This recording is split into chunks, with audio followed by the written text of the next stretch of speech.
Hi Shogi fans, I wanted to do something new today. This video doesn't fit to any of my playlists so far, so I'll just name it as Shogi Topics. And what I'm going to do in this video is we're going to take a quick view over the history of Shogi title holders. So I made this Excel table, and the history of title holders will get back to as early as the 17th century. You see over here is 1612, and in the header you see the 7 major titles of shogi.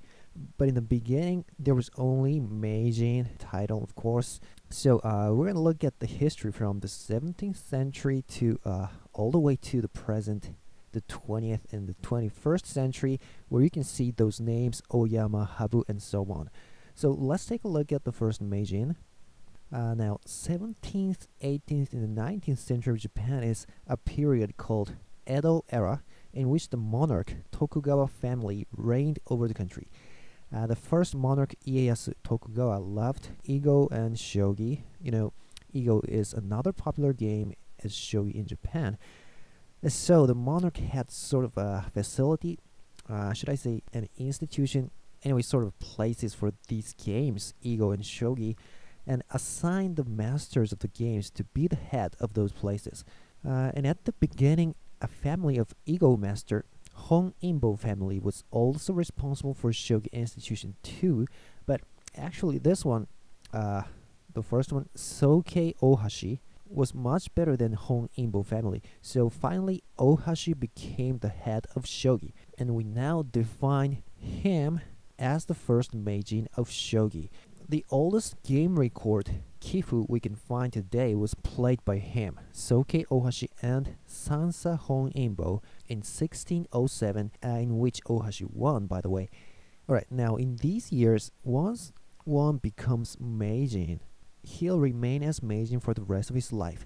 They don't fight for it every year. So after he dies in 1634, his son, Soko Ohashi II, becomes the next Meijin. So Meijin title was a hereditary title, is inherited inside the family. And the third Meijin was Sokan Ito. Well, the last name is now different here. Actually, he's the husband of Soko's daughter, and he established a new family, Ito family. It is said there was no conflict in doing that. And this Sokan Ito is not the famous Sokan Ito. The famous one is Sokan Ito III, which we will look at later. And this is the first.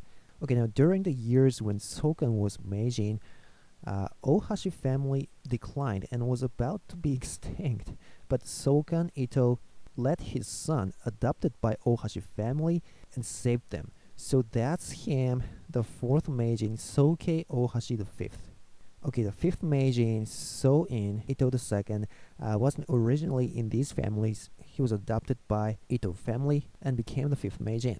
And actually, he's the father of this seventh Meijin, the most famous shogi master in Edo era, Sokan Ito III. But when So-in died, Sokan was only 18 years old, so here Soyo Ohashi succeeded to the Meijin title just to fill in. He was 78 years old when he became Meijin. Oh, and you see, it seems it was the custom that these two families, Ohashi and Ito, succeed to Meijin in turn. If you look at lesson number 21 of my How to Play Shogi series, you see the names of these two families, the traditional ways of setting up the pieces when we start a game. Ohashi style and Ito style, right? Okay, so the seventh Meijin is our Sokan Ito III.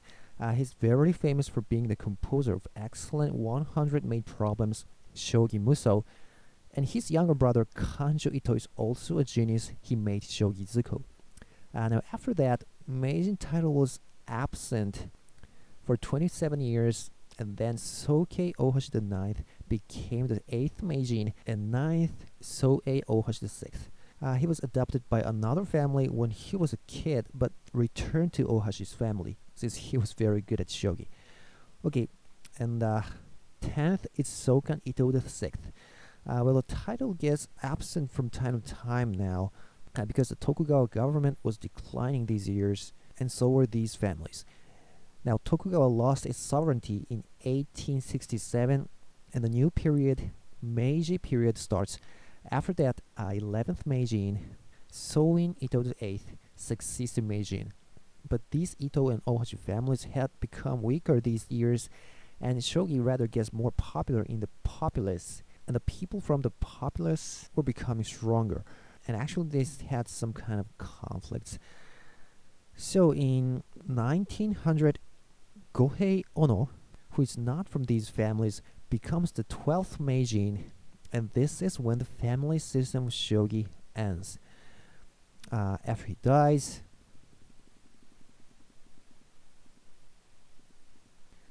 Kinjiro Sekine becomes the 13th Meijin, and well, he had the promise of becoming the next Meijin, but he had to wait.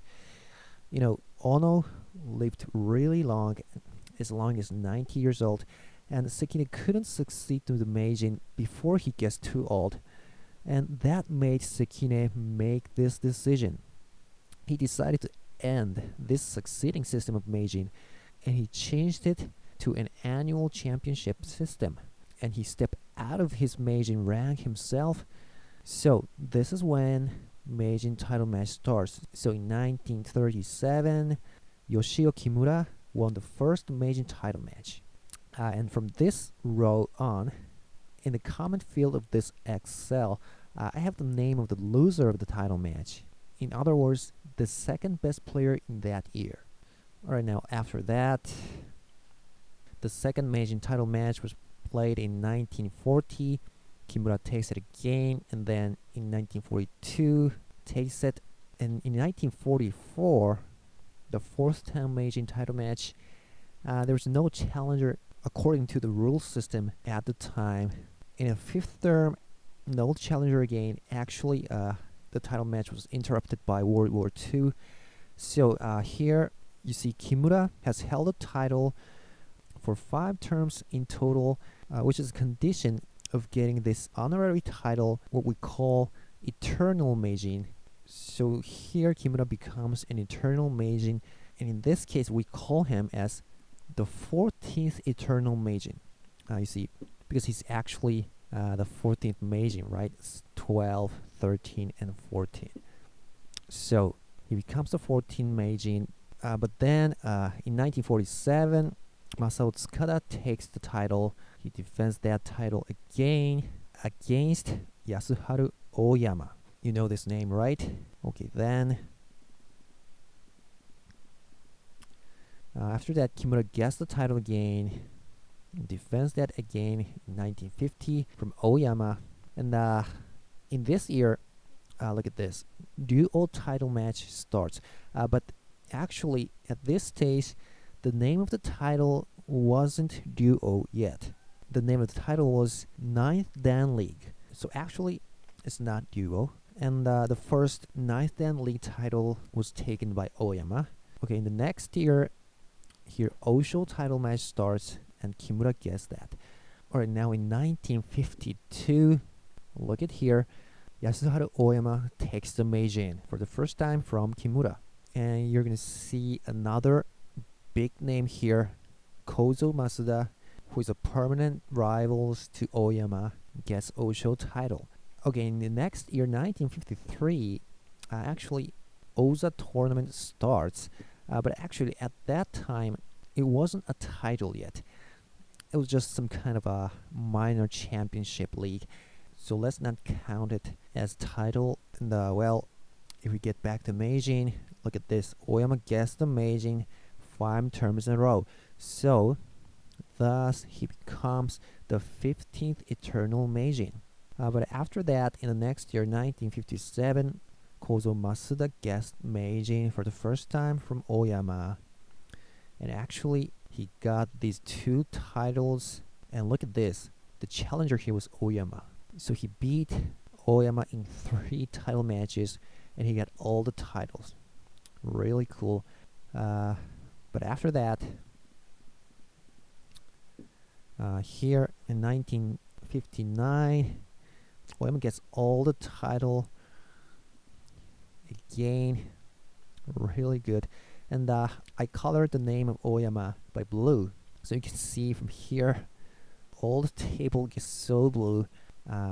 in the next year, OE title starts, but Oyama gets it too.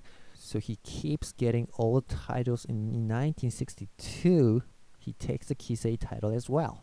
Unbelievable. Right now, in 1963, the 9th Dan League was renamed to 10th Dan League. And it's the former name of UO. So it's not duo title yet. Okay, and here we see a new face, Tatsuya Futakami. He takes the title from Oyama. Well, we only see pretty few of his name here and well here, but actually we see his name in pretty much as a challenger.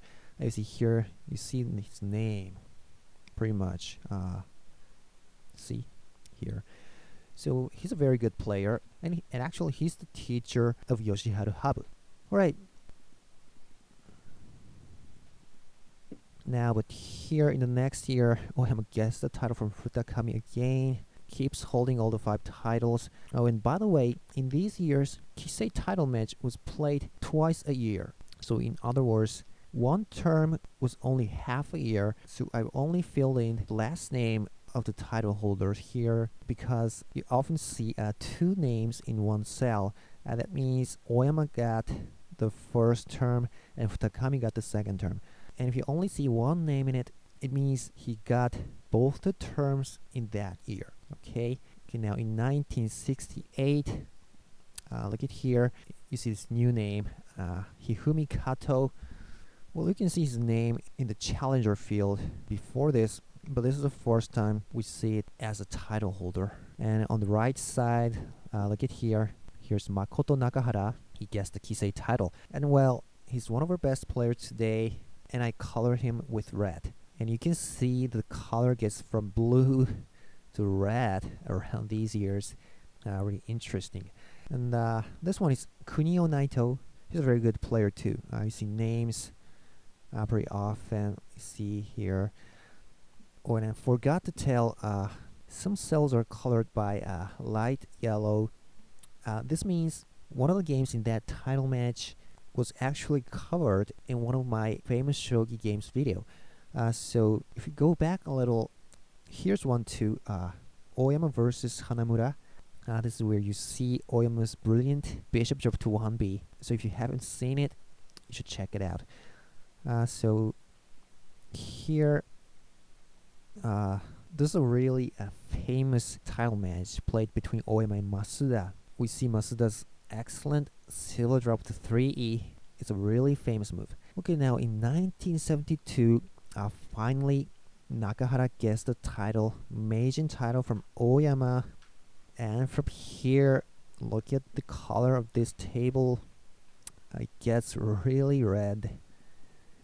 So here, after that, look at this. He gets the title for 5 years in a row, defending it against Kato, Oyama, and so on, and even beating Yonenaga here, and he becomes the 16th Eternal Meijin. Okay, meanwhile, look at here, Kyo title starts. Okay, 1978, the year I was born. You see Nakahara gets almost all the titles except Kyo. Okay, Kato's doing a pretty good job. Actually, he has defended the title against Nakahara. Really exciting. Okay, we have a yellow cell again. Okay, this is a famous one where you see Nakahara's brilliant silver 5G move. Right now in 1982, look at this. Finally, Kato gets the Meijin title. Well, he first challenged the Meijin when he was pretty young. We have to go back a little. I think it was here. You see the names of Hifumi Kato. He challenged the Meijin when he was really young, but he couldn't win Meijin for pretty long. Well, he challenged here again, but lost. So he finally became a Meijin here. And this title match is a really famous one. They went as long as to the 10th game. Well, the Meijin title match is 7th game match, but it went to 10th game, leaving 3 wins for Nakahara, 3 wins for Kato, and 3 draws with repetition and impasse. And I think I want to present the last game of this title match in my famous shogi games video in future. Alright, now from here we see some new faces. Here, Koji Tanigawa gets his first title, Meijin. Well, it's the youngest record of getting a Meijin. And here's a photo of Yonenaga. We've already been seeing his name pretty much around here. Well, he's getting pretty dominant around these years. I colored him light blue. Okay, but 1985, Nakahara gets the Meijin title again from Tanigawa. And well, you see, Nakahara starts to lose his title in these years. And here in 1988, finally, the name of the title match has been changed from 10th Dan League to Duo title. So this is the beginning of Duo title. And well, it's the newest title match because I forgot to tell, but Kyo has started already. And from this year, 1983, Oza also became one of the major titles. So now we have all the same titles here. Right, so now in 1989, this is where we see Habu's name first. He took the Duo title when he was 19 years old against Shima. Well, taking the title in one's teens was unprecedented. Now, actually, if you see here, oh, sorry, it was the next year. You see the name of Oyama in the challenger. Well, he challenged KO title when he was 66 years old. Unbelievable. Oh, and by the way, Tanigawa gets the Meijin title again here from Nakahara. He holds it for 2 years, but then Nakahara gets that from him again. So Tanigawa still can't be an internal Meijin here. And well, these years, Tanigawa gets really dominant. And in 1992, we see name of Masataka Goda. Well, we're gonna see his faces later. And oh, look at here, 1993, Kunio Yonenaga finally gets a Meijin title from Nakahara. Well, this is a historic title match. Well, he got several titles in these years, but he couldn't get a Meijin for long. And actually, he had challenged to the Meijin 6 times, but lost all of them. And this was the 7th time that he challenged the Meijin, and he finally got it when he was 49 years old, and he beat Nakahara by a straight game, 4-0. Okay, now from here, Habu gets really strong. He gets the Meijin title from Yonenaga, takes Duo from Sato, and if we go to here, he defended all these 4 titles. So here comes one of the most historic moments in the Shogi history. Because you see, he got all the 6 titles except for Osho. And actually, Osho title is played in January to February. So it's the first title match that is played in a year. So after getting these 6 titles, the Osho title of the next year comes up in 1995. And there, Habu challenged Tanigawa. But the fact is, you see, Tanigawa defended the title against Habu, so Habu could not achieve the Grand Slam.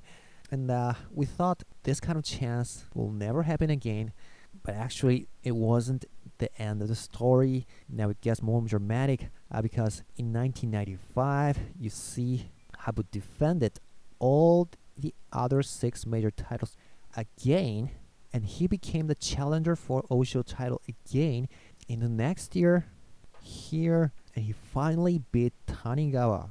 Unbelievable. So this is the moment that Habu achieved this unbelievable Grand Slam. He had all the 7 major titles until he lost Kisei title in July that year, losing against Miura. And in 1997, Tanigawa finally gets his 5th Meijin title. Now finally he becomes the 17th Eternal Meijin. Okay, now here we see a new name, Yasumitsu Sato. He became a Meijin. A new name again, Takeshi Fuji. Well, he's a top flight ranging rook player, and he invented a strategy called Fuji's system, and he beat Tanigawa in the Duo title match by using that strategy, and he held that Duo title for 3 years in a row. So Fuji's system was pretty dominant in these years. And in 2000, Tadahisa Maruyama gets his first Meijin. Oh, I forgot to tell. Here's a yellow one. This is a title match where Tanigawa played that famous knight drop to 7G. And in 2001, Habu gets the title from Fuji. Well, but before Habu becomes the challenger this year, he played a challenger deciding match against Kazuki Kimura, and this is where we see Habu's terrible mistake in the last move. Well, actually that game is covered in the first video of my famous Shogi series, so let's color this one by yellow too. But challenger deciding match is a 3-game match, so anyway, Habu became the challenger here and beat Fuji and took the Ryo. Alright, now let's go to 2002.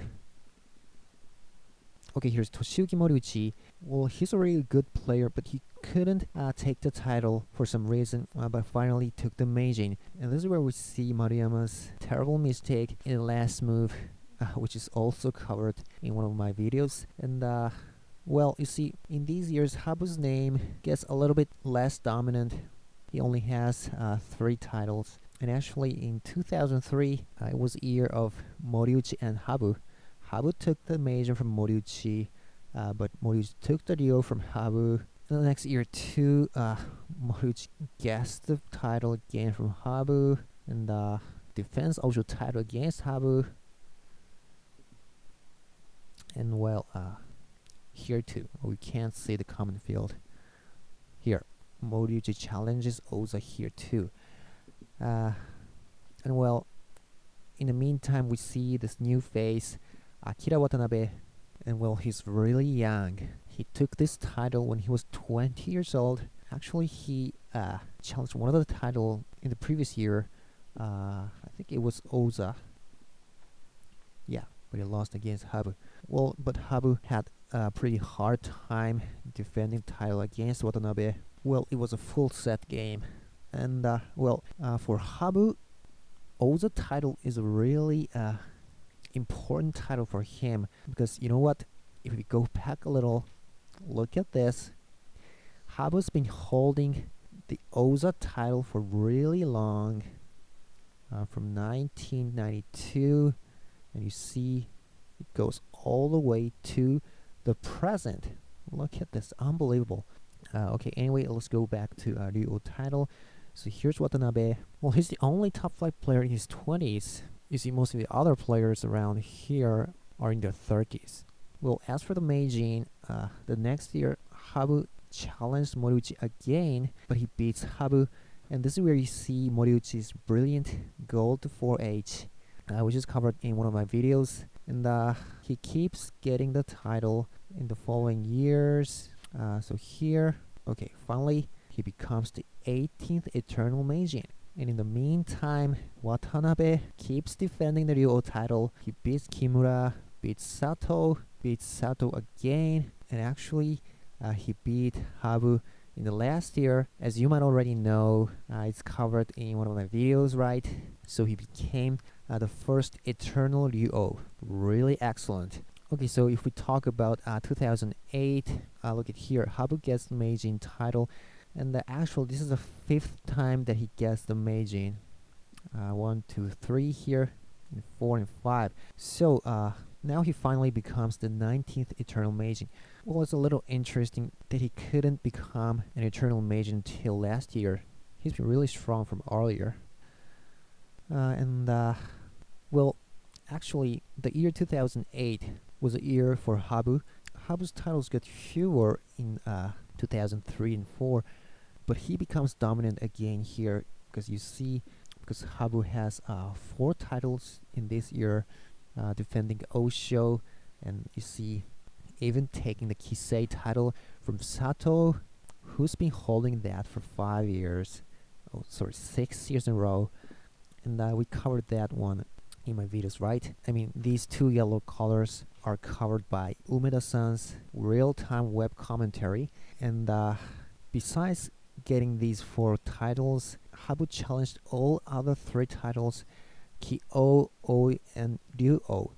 But the fact is, as we know, Habu lost against Watanabe and lost against Fukaura. Well, he's a pretty good player, and he's especially good against Habu. Some people calls him Habu Killer, and well, Habu lost against Sato here too. So well, he had a chance of 2nd Grand Slam, but he couldn't do that. So finally, let's talk about this year, 2009.